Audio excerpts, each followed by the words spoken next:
La restauration de notre relation avec Dieu. Lévitique 4, versets 1 à 12. L'Éternel parla à Moïse et dit : Parle aux enfants d'Israël et dis-leur : Lorsque quelqu'un péchera involontairement contre l'un des commandements de l'Éternel en faisant des choses qui ne doivent point se faire, si c'est le sacrificateur ayant reçu l'onction qui a péché et a rendu par là le peuple coupable, il offrira à l'Éternel pour le péché qu'il a commis un jeune taureau sans défaut en sacrifice d'expiation.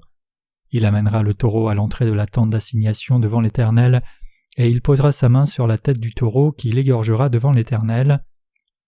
Le sacrificateur ayant reçu l'onction prendra du sang du taureau et l'apportera dans la tente d'assignation. Il trempera son doigt dans le sang et il en fera 7 fois l'aspersion devant l'Éternel, en face du voile du sanctuaire. Le sacrificateur mettra du sang sur les cornes de l'autel des parfums odoriférants qui est devant l'Éternel dans la tente d'assignation, et il répandra tout le sang du taureau au pied de l'autel des holocaustes, qui est à l'entrée de la tente d'assignation. Il enlèvera toute la graisse du taureau expiatoire, la graisse qui couvre les entrailles et toute celle qui est attachée, les 2 rognons et la graisse qui les entoure, qui couvre les flancs et le grand lobe du foie, qu'il détachera près des rognons. Le sacrificateur enlèvera ces parties comme on les enlève du taureau dans le sacrifice d'action de grâce, et il les brûlera sur l'autel des holocaustes. Mais la peau du taureau, toute sa chair avec sa tête, ses jambes, ses entrailles, ses excréments, le taureau entier l'emportera hors du camp dans un lieu pur, où l'on jette les cendres, et il le brûlera au feu sur du bois. C'est sur le tas de cendres qu'il sera brûlé. Si nous péchons contre Dieu, que devons-nous faire pour régler cela ? Le livre de Lévitique est la parole de Dieu qui décrit l'union entre Dieu et l'homme. Comment et quel type de sacrifice devons-nous offrir en vue d'être unis avec la justice de Dieu ? Pour que nous devenions un avec Dieu, nous devons offrir le sacrifice que Dieu désire. Il en était de même pour les gens de l'Ancien Testament, des sacrificateurs aux anciens, en passant par les leaders de l'Assemblée et le peuple. Le passage des Écritures que nous avons lu aujourd'hui décrit ce qu'il fallait faire lorsqu'un sacrificateur rendait le peuple coupable.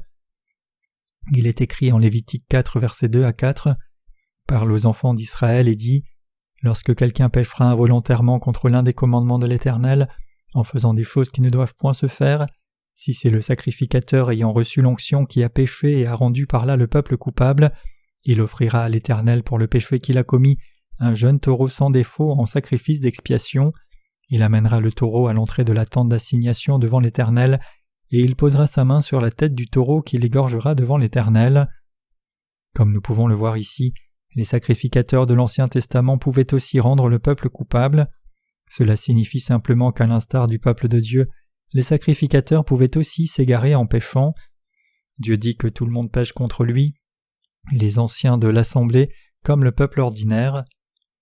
Cependant, notre Seigneur voulait effacer nos péchés pour toujours. Comment pouvons-nous rétablir notre relation avec Dieu lorsque nous péchons ? Pour le peuple d'Israël, afin de régler le problème du péché qui les séparait de Dieu, ils devaient inévitablement offrir un sacrifice à Dieu et avoir ce péché effacé par la foi. Dans l'Ancien Testament, pour régler le problème de leur péché, les Israélites posaient leurs mains sur la tête de l'animal sacrificiel et le tuaient. Ensuite, le sacrificateur prenait le sang du sacrifice avec son doigt, le mettait sur les cornes de l'autel des holocaustes et renversait tout le reste au pied de l'autel. En croyant dans l'évangile de l'eau et de l'esprit, nous pouvons être lavés de tous nos péchés. Cependant, lorsque nous commettons un péché, nos cœurs deviennent sombres. Même quand une toute petite quantité d'eau sale est mélangée à de l'eau propre, elle peut troubler toute la quantité de l'eau. Dans la même veine, nos transgressions peuvent assombrir nos cœurs, même si c'est pendant un court instant. Cela arrive même si nous qui croyons actuellement dans l'évangile de l'eau et de l'esprit et n'avons absolument pas de péché. Mais si nous continuons de commettre des péchés, alors nos cœurs seront assombris par ces péchés. Par conséquent, notre relation avec Dieu ne peut plus être ce qu'elle était. Chaque fois que nous commettons des transgressions contre Dieu, nos cœurs s'assombrissent. Dans ce genre de situation, nous devons penser et croire dans la justice de Jésus-Christ qui est devenue notre propre propitiation pour les péchés. C'est par notre foi dans l'évangile de l'eau et de l'esprit que nous devons restaurer notre relation avec Dieu. Nous devons nous tourner vers l'évangile de l'eau et de l'esprit du Seigneur et réaffirmer que nos péchés ont effectivement été transférés sur le Seigneur une fois pour toutes à travers le baptême qu'il reçut de Jean-Baptiste. En d'autres termes, nous devons réaffirmer que notre Seigneur porta tous les péchés du monde une fois pour toutes en étant baptisé. C'est parce que c'est à travers le baptême qu'il reçut de Jean-Baptiste que le Seigneur porta tous nos péchés une fois pour toutes, et s'étant chargé de ses péchés, il fut crucifié et versa son sang pour nous. Nous croyons dans cette œuvre accomplie par le Seigneur, et nous avons reçu la rémission péché par cette foi. Il est très possible que nous péchions alors que nous vivons sur cette terre, mais toutes les fois que cela arrive, nous devons nous rappeler que le Seigneur porta tous les péchés de ce monde une fois pour toutes, en étant baptisé par Jean-Baptiste, nous rappeler également de sa condamnation et lui dire merci avec notre foi. À moins que nous ne croyions et regardions à la justice de Dieu, notre relation avec Dieu rencontrera des problèmes. En effet, tant que nous regardons à la justice de Dieu, il ne devrait y avoir aucun problème. Donc quand nous commettons un péché, nous devons encore une fois regarder à l'évangile de l'eau et l'esprit et réaffirmer que même ce péché a disparu.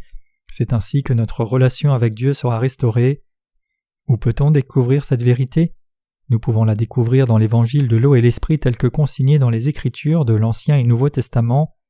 Cette découverte est possible quand nous faisons l'offrande de la rémission des péchés à Dieu par la foi. Cette offrande n'est pas l'offrande qu'on fait pour la rémission des péchés en croyant dans l'évangile de l'eau et l'esprit, mais c'est plutôt une offrande qui est faite par la réaffirmation de cet évangile encore une fois.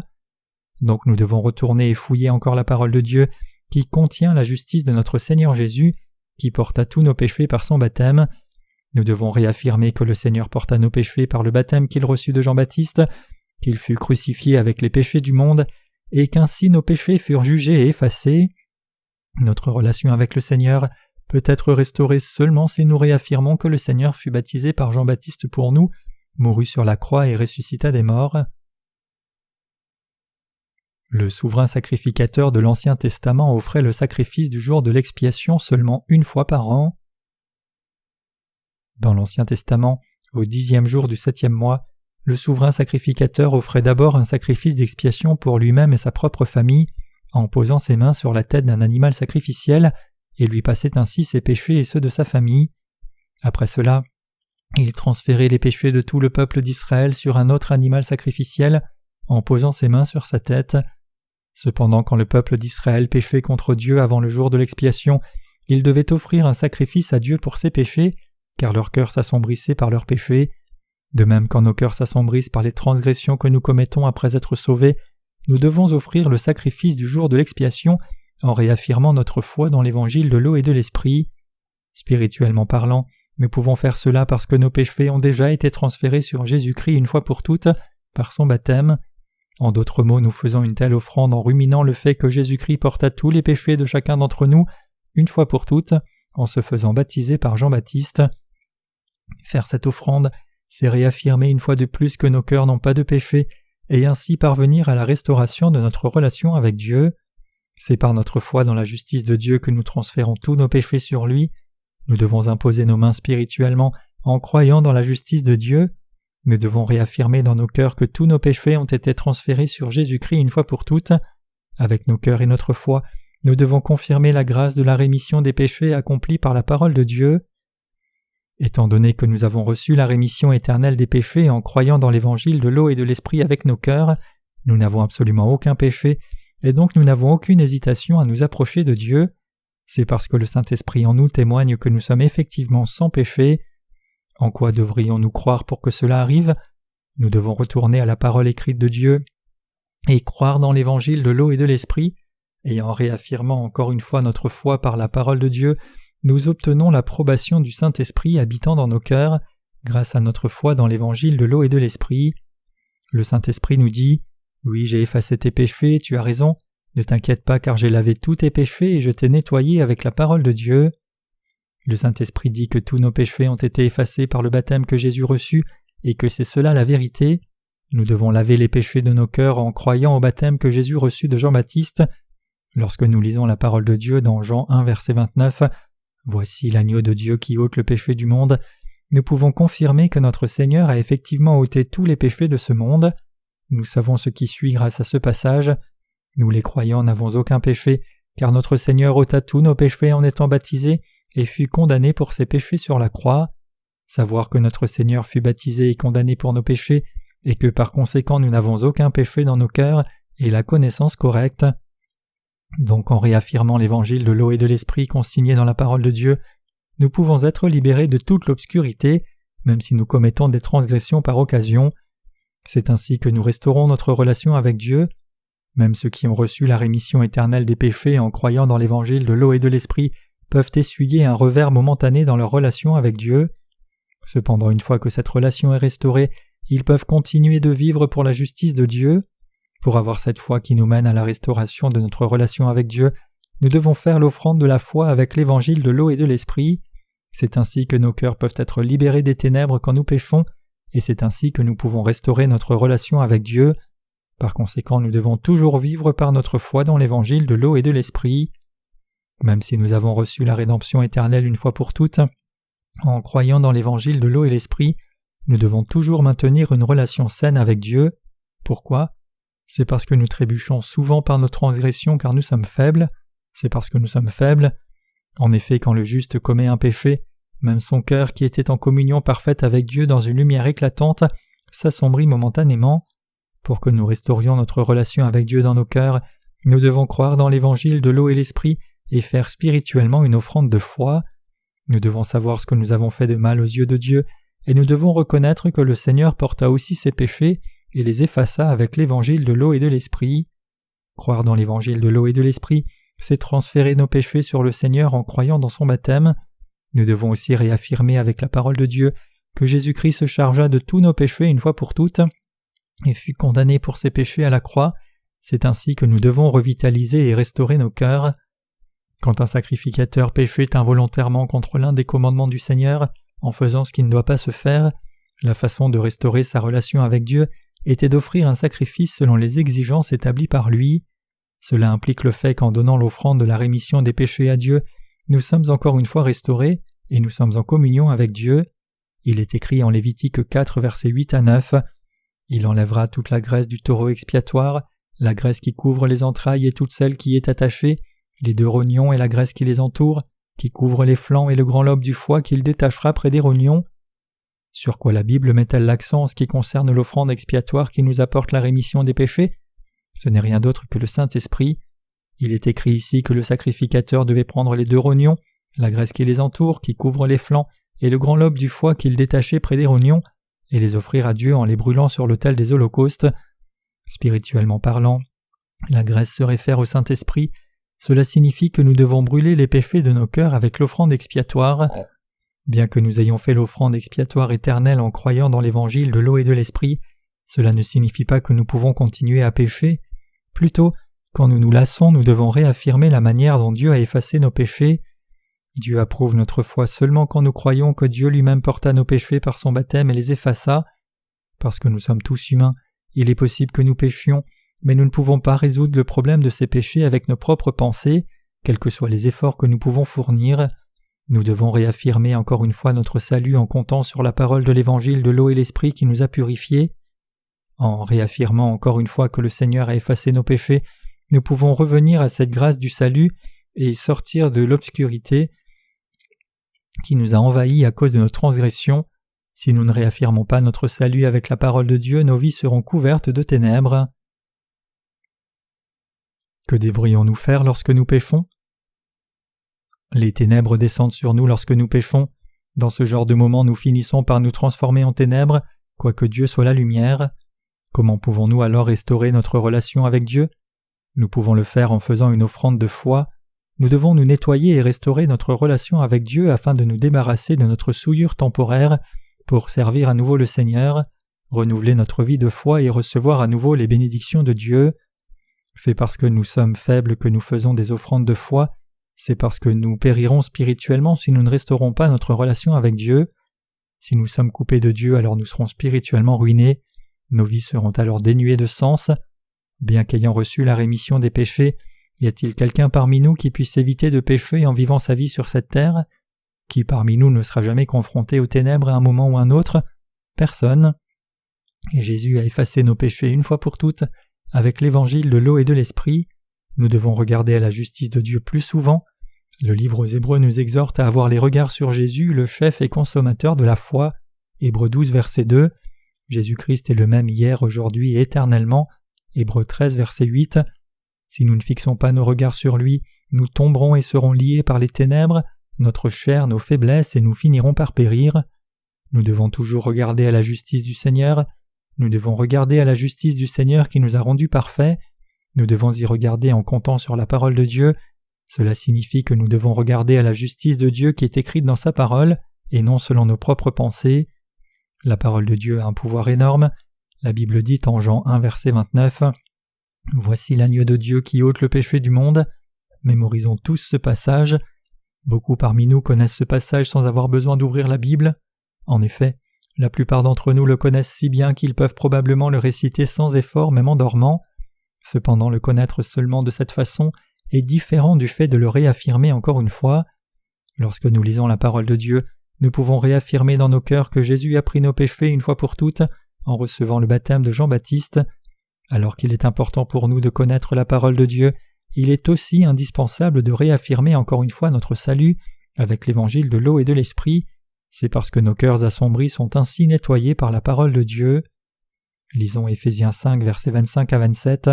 « Marie, aimez vos femmes, comme Christ a aimé l'Église, et s'est livré lui-même pour elle, afin de la sanctifier par la parole, après l'avoir purifiée par le baptême d'eau, afin de faire paraître devant lui cette Église glorieuse, sans tache, ni ride, ni rien de semblable, mais sainte et irrépréhensible. » Le baptême d'eau mentionné ici fait référence au baptême de Jésus.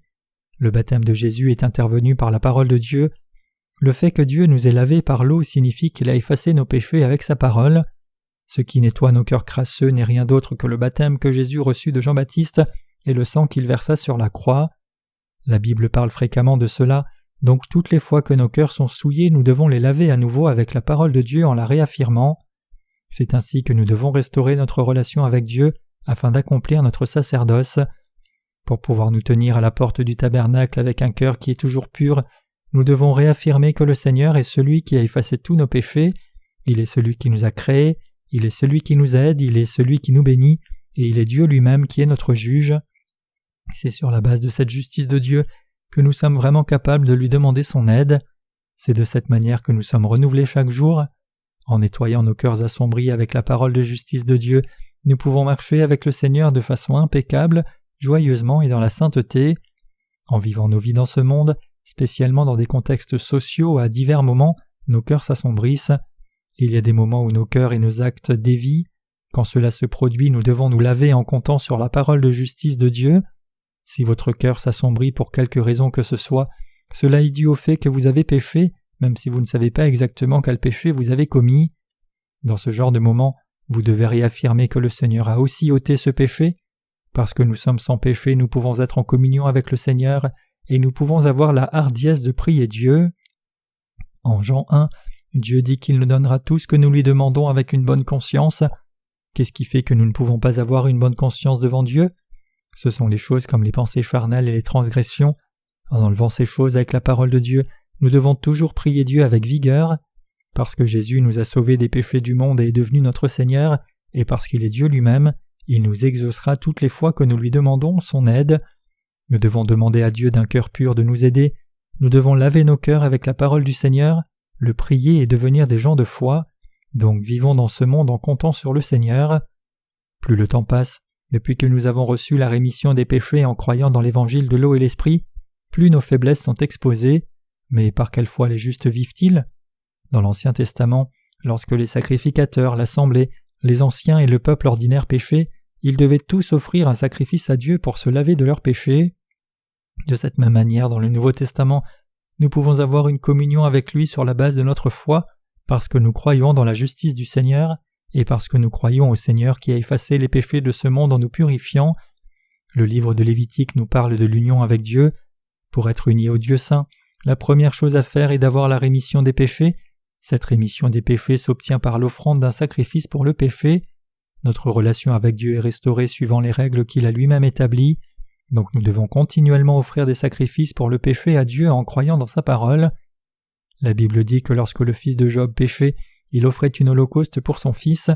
Cette offrande était une offrande de sacrifice. Dieu lui-même décrivit Job comme un homme juste. Quand nous retournons à nos vies de chaque jour, nous devons faire l'offrande de foi en comptant sur sa justice. Nous sommes des sacrificateurs spirituels, nous sommes des sacrificateurs saints aux yeux de Dieu. Que devons-nous faire donc lorsque nous péchons ?